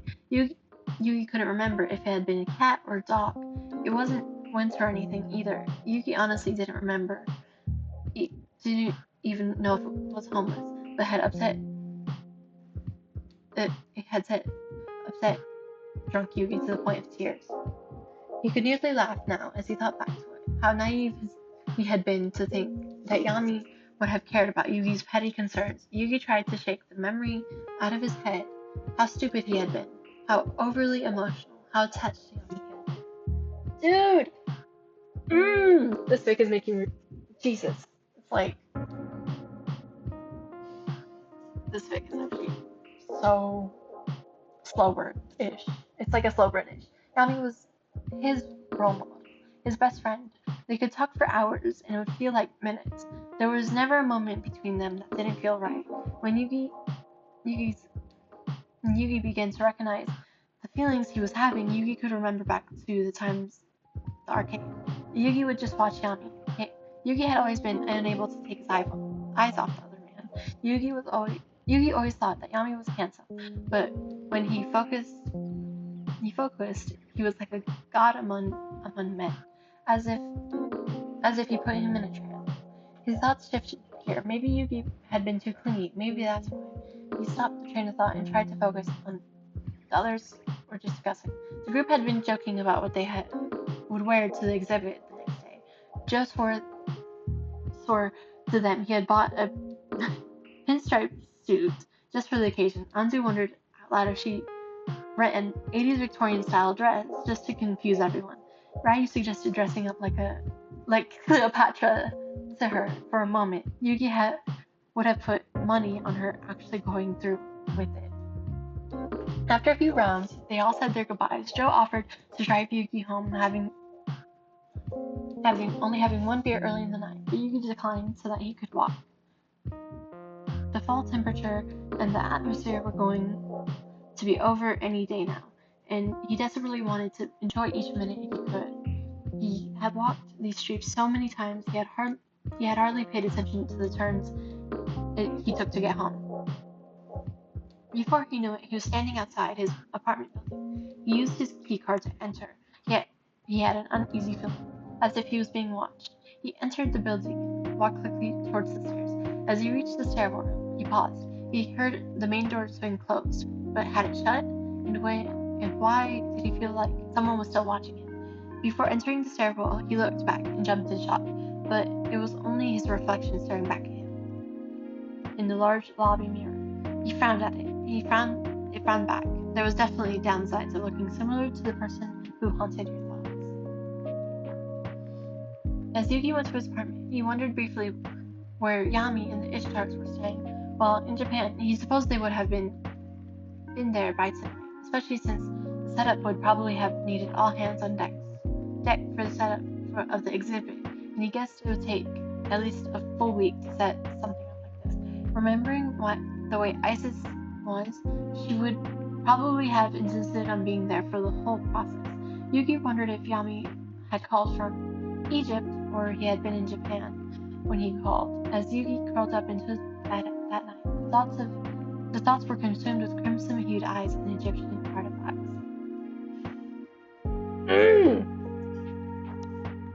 Can they just kiss already, please? Please. Please. The next morning brought more beautiful autumn weather. The group had agreed to meet up in the afternoon to grab an early dinner in downtown Domino before going to the museum. Joe had pulled some strings, hinting that he may have name dropped, knowing both Seto Kaiba and Yugimoto, King of Games, on a personal level several times, getting an early access to the museum. Yugi wasn't exactly sure how he had pulled it off, and laughed knowing that Grandpa would have easily been able to ask Yami directly for early access, but didn't question Joe further. They had dressed all nicely for the event, but certainly not as over the top as they had joked about the night before. Yugi had decided on black slacks and a white button-down. Ooh, nice. He wore a purple tie that his grandpa had gotten him as one of his graduation presents. There was a small gold detail in the tie that reminded Yugi of the jagged detail that had been part of the Millennium Puzzle. Everyone was looking very adult-like, despite Joe and Honda still cracking immature jokes as they left the dinner to head to the museum. Yugi could feel the butterflies in his stomach as they got closer to their destination. Grandpa had gone separately as planned and was attending early to meet Yami. Yugi kept wondering how it was going. He was dreading being face to face with the man who had haunted him for the past 5 years. Maybe it's not too late to say I'm sick of going. home, Yugi briefly wondered as they were headed towards the museum. Before Yugi could formulate a plan, their taxi had reached the museum and the friends piled out. Joe led them to the side entrance, and when he spoke with a staff member, they were let into the museum where another staff member led them to the entrance of this exhibit. There were already a few people wandering around, some faces they recognized from Typical, and he and Joe stopped to say hi to a few coworkers. As they walked around the first room, Joe noticed Seto standing off to the side in a white suit with blue accents, looking cold as usual. Hey, Joe called, are you gonna stand there the whole night? You know this exhibit is on ancient Egypt, not the Ice Age, right? Yes. Jonochi and Seto's fights. Those are always so good. Seto glared at Joe, but walked over to join them, giving a short greeting of whatever. Yugi noticed Isis standing up ahead. Next to her was Malik. Isis noticed them and gave a light wave. Her eyes seemed fixed on Yugi. Despite no longer being the owner of the Millennium Necklace, Isis was finally in a way that made him believe she knew something he didn't. Hello everyone, thank you for coming to support us, she said kindly. We're very excited to talk about some of the discoveries we've made thanks to Atem. It was foreign to hear someone call him by his proper name. Yugi wondered if he decided to go by Atem since leaving, or did people call him Yami? They had requested the fourth birth certificate to read Yami, Atem Yami Senin, so it only made sense that people called him by his official first name. Isis offered to take them on a pre-tour and they accepted her invitation. Heading down the first wall of artifacts, she recalled the first dig site. She explained that this had been original site planned for the Millennium items, which had been very new to the discovery many years ago. It was the discovery of the tomb of the unknown pharaoh. They obviously had to keep it as unknown because we met his reincarnated soul, and his name just happened to be also this guy's name. Probably wouldn't fly with scholars. The original site for the Millennium items they called the First Resting. After the unknown pharaoh's death, his council realized that the items needed more fortitude location, so the first resting place remained in use for different items, but the Millennium items were moved to where they were found later by archaeologists and tomb robbers.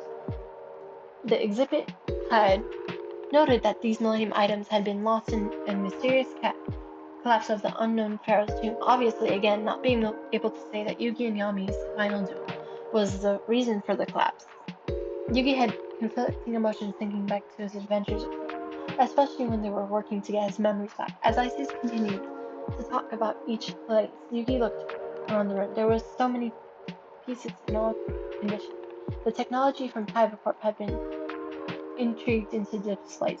They could touch a button next to each one. It would create a small virtual reality space where it looked as though they were standing in the tomb. They had done a few of these. Each time, Joe and Honda would gasp and mutter in awe, and Sento would just stop at them, as though this technology, even though it was his own, was already completely outdated. Which, to be fair, was probably true when you're Seto Kaiba. Isis had still been talking about the Millennium items and the current projects of the unknown pharaoh's tomb, and Yugi saw him. Down the hall, standing next to Grandpa, stood Yami. Confrontation. Yugi froze. Yami was speaking with Grandpa, both of them looking at an artifact in an hospital, not looking their way. Yugi's mind went blank before panic began reeling. Joe must have noticed the look of horror on Yugi's face. He followed Yugi's frozen gaze to its source, and once Joe noticed their old friend, he instantly started waving his hands excitedly over his head. When Joe began to call out in an attempt to get Yami's attention, Yugi's mind booted up again. Panic mode had fully kicked in, and before those familiar eyes could turn his way, Yugi bolted. Yugi fast-walked as nonchalantly as he could, past a couple display cases, saying sorry to people as he rushed by. His eyes swept back and forth along the exhibit, looking for a way out. Along one wall, he saw a doorway into another part of the museum. He had sidestepped the rope, which had been set up to keep people outside of the exhibit during the special event without a second thought. He found himself in an A3 section of the museum. He pressed himself against a portion of the bare wall and held a hand over his heart, trying to stop it behind him. as he stabled his breathing. He had been at the end of the group and hoped that no one saw him take off. He closed his eyes tightly. Maybe he could just make his way out from the museum and convince everyone that he really was safe. He certainly felt nauseous enough to breathe it himself. He wasn't sure if he was ready for this, to even look at him again. He opened his eyes and heard footsteps coming nearer. He began to look around again for an exit, but he couldn't find a clear way. He was trapped. The figure moved around the wall and Yugi held his breath. There he was. Yami's skin was slightly darker than before. No doubt from being in the Egyptian sun on big sights. His crimson eyes looked more distinct than they had in the past. Was it time that made them look more fierce? His face was still so handsome. There was the faintest hint of a smile on Yami's lips when he looked at Yugi's. Other people believed that they looked alike, but to Yugi, there was distinct differences. Yami's features were sharper, wiser, handsome. That's kind of gay, Yugi. No. That's a joke. Yugi felt his heart pounding, less and less. Now that this sensation in his chest felt as if his heart was a balloon, as his entire being was pulled upward. The feeling was his body completely betraying his mind. Yugi wanted to be angry. He wanted to be indifferent. He certainly didn't want to feel this longing to reach out and hold on to the man in front of him. He desperately tried not to let tears fall. Yugi, but hearing Yami's voice again was too much. Damn tears. Yugi tried to fight them back, and he tried to say a casual hi, but it didn't leave his throat. Yugi looked down. He was now angry. Angry at himself. Angry for coming to this stupid exhibit in the first place. Angry at his thoughts came to a screeching halt as he felt strong arms encircle his body. 1,000 emotions spread through him. Yugi's nostrils filled with Yami's smell. Yugi could hear Yami's steady heartbeat against his ear, and as he felt his own heart beating wildly beneath his ribs. Yugi wanted to desperately return the hold onto Yami. He couldn't. A small voice in the back of his mind reminded Yugi after all this, Yami would just end up leaving him again. Yugi gently pushed Yami away, who didn't fight the resistance, but obstinately stepped back from Yugi. Yugi could feel tears spilling out now, sobs starting to bubble up. I can't do this. It's too much. Yami was frowning. I owe you an explanation. Yugi actually laughed. An explanation? What good is that going to do? I already know why you left. You hated it here. You hated me. You wanted to get away. I got the hint, didn't I? I left you alone. I was trying to get over you leaving. I was really trying to. For a second, it looked like Yami wanted to reach out and hold Yugi again, but he didn't. Instead, Yami sighed, his hand going up to rub the back of his neck. I don't hate you. I'd never be able to hate you, he said softly. Oh. Yugi's heart skipped a beat, hearing those words, but a pang still stabbed at his foot. Then why? Why did you just cut me out?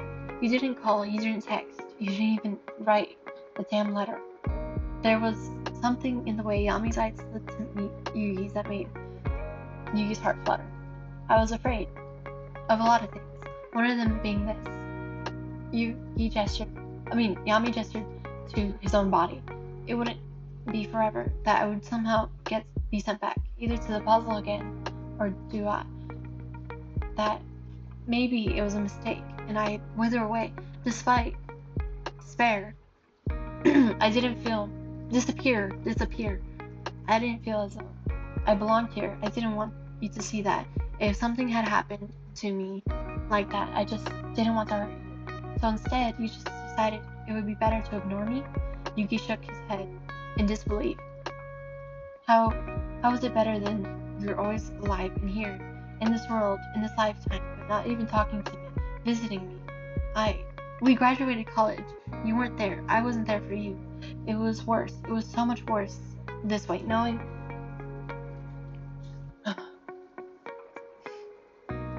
that you were here, but not wanting to be with.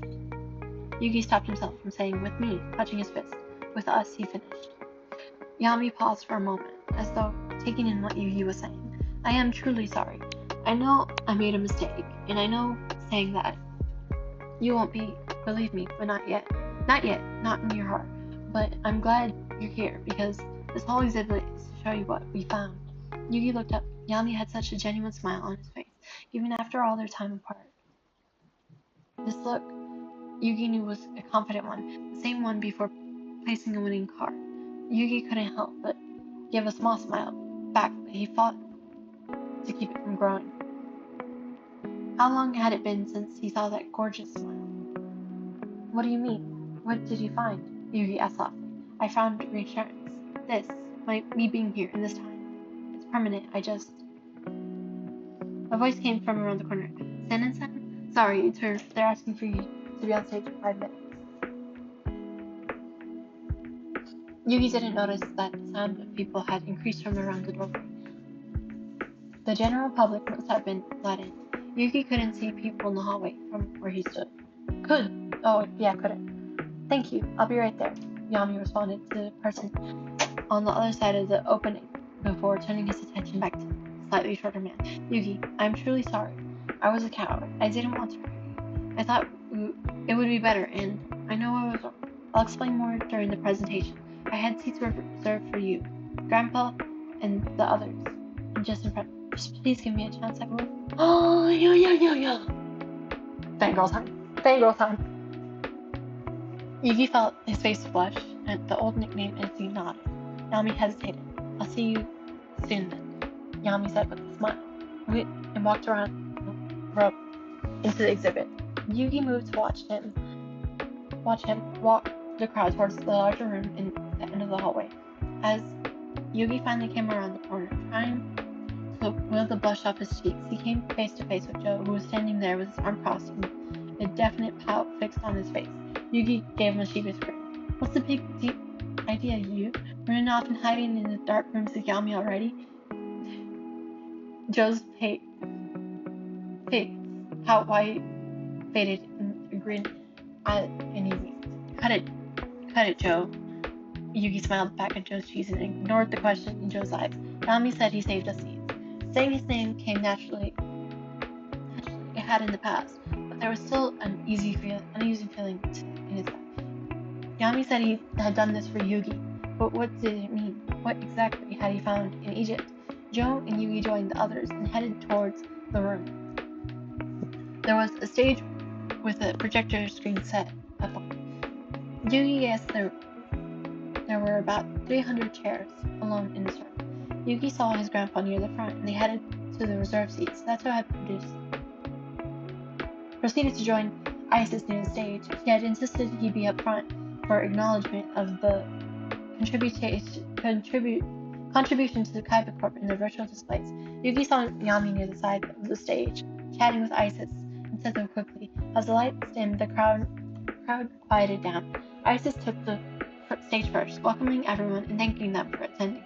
She briefly explained that some of the same things she had explained to Yugi and the others, always be turning toward Yami. Now I'd like to introduce you all to the archaeologist who made all of this possible.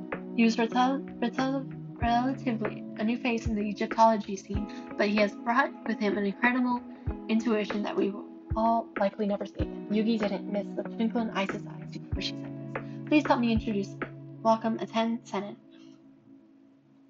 The crowd applauded politely. Joe and Hondo wolf whistled as Yami stepped out onto the podium. Yugi heard a girl behind him giggle to her friend. His heart tightened with jealousy. He's not yours, Yugi. Get a grip, he told himself. Yami gently cleared his throat before greeting the crowd. Thank you all again for your attendance tonight. This project meant a lot to me, and I am glad to share it with everyone here tonight, and a few special guests. Yami's eyes flickered toward Yugi and others sitting. Now let's take this time into a setting that we can all appreciate.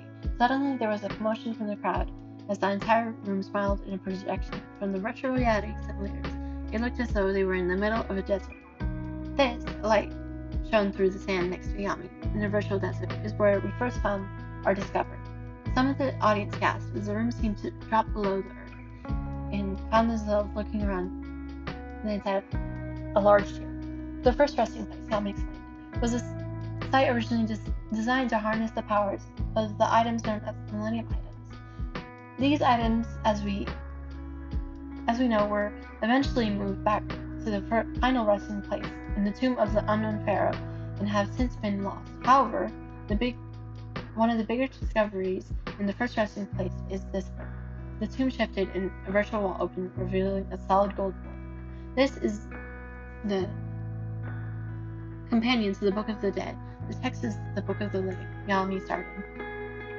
With this book, we've been able to discover more about the magic documented by the ancient Egyptians, including their reincarnation spells, which were also spoken by the scholars of ancient Greece and Rome.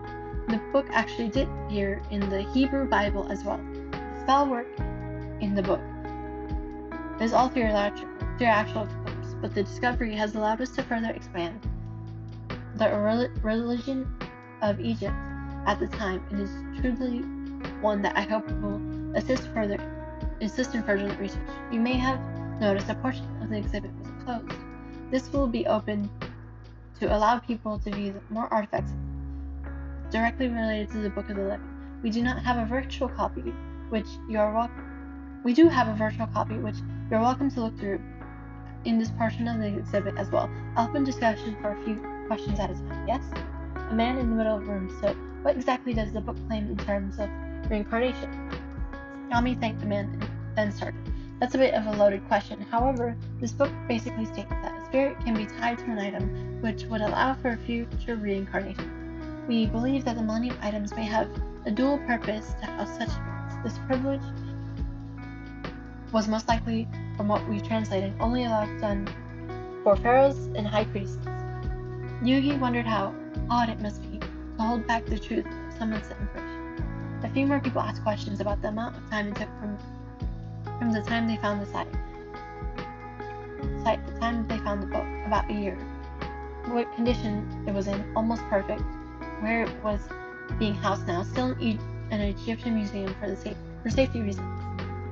If they were any nearer to recovering the lost Millennium items. No. Yami thanked the crowd again and turned back over to Isis, who made a few closing remarks before inviting everyone to enjoy the exhibit to the fullest extent by taking advantage of Kyber Corp technology scattered throughout the acknowledged Seto, standing in furthest most edge of the stage, still doing his best Ice King impression. Hang on, let me get water real quick.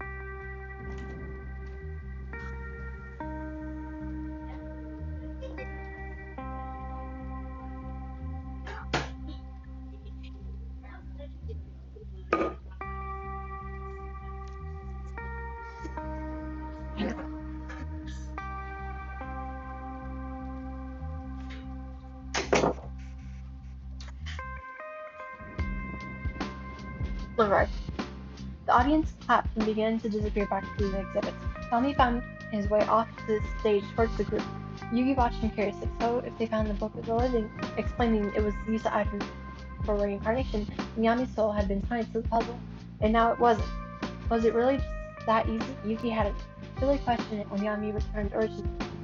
He had just been so relieved to have his friend back, and Yami hadn't mentioned anything extraordinary being behind his return. People stopped him on the way to ask a few additional questions. Yugi got his eyes focusing on Yami's lips as he spoke. He snapped out of it and undid that.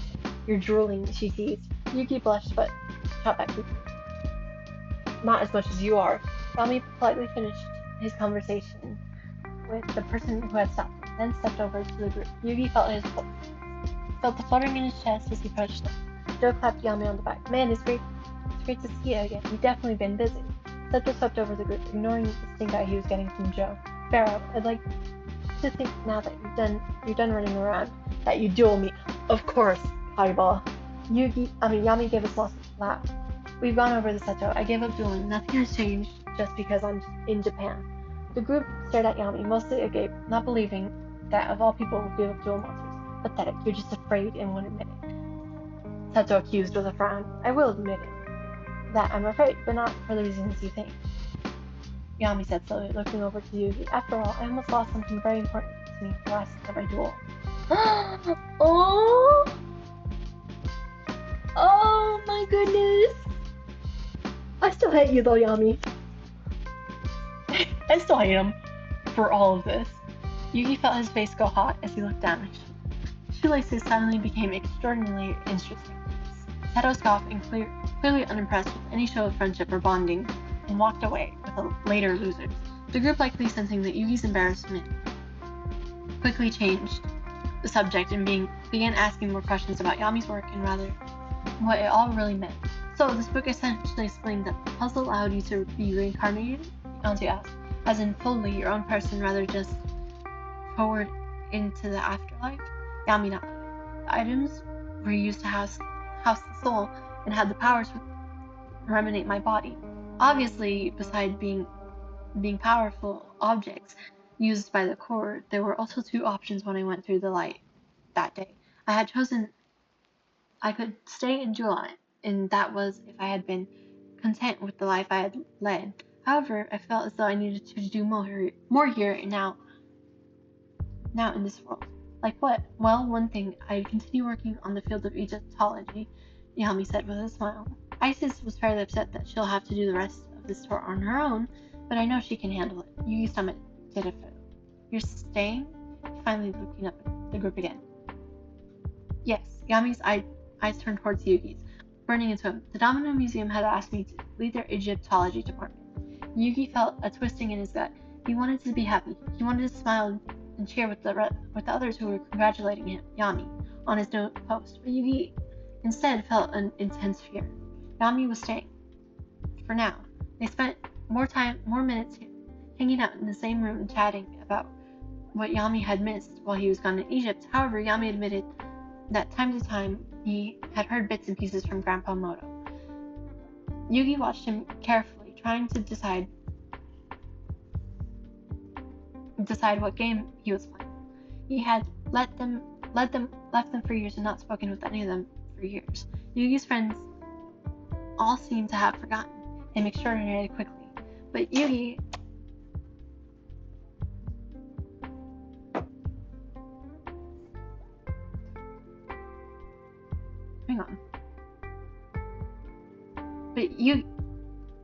But to Yugi, it had felt as though a rock was sitting in his stomach. If they had left them so quickly and cleanly before, could he do it again? The group had been making plans for an after party at the bar Honda worked at when Yugi started paying attention to the conversation again.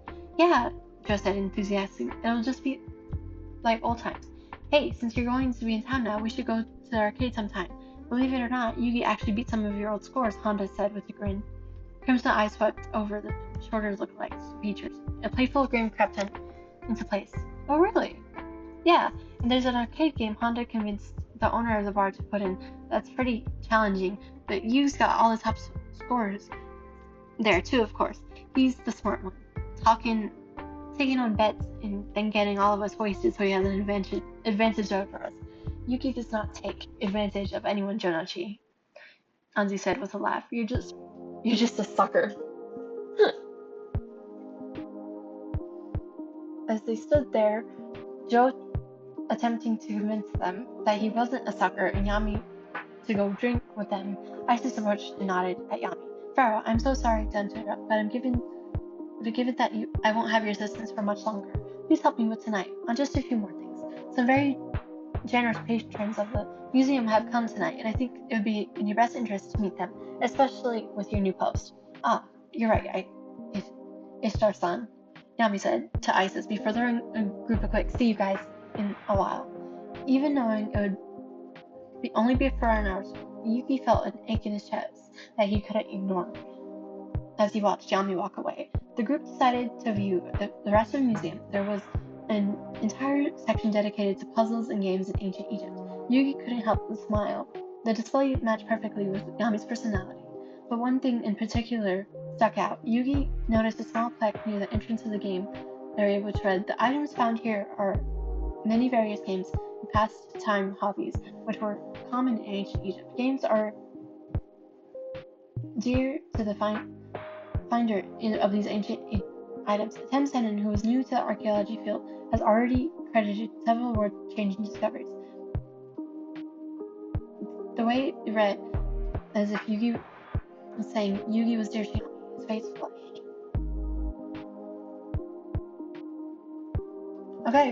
Okay, So I think we're gonna kind of wrap it up. We will finish reading Distance, but maybe another time. Friday's stream will be around the same time, but we're gonna be reacting to season 0. So more puzzleness there. I'm so happy I got to celebrate it with you guys.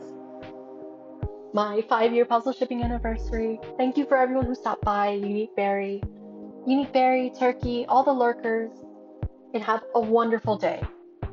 Bye!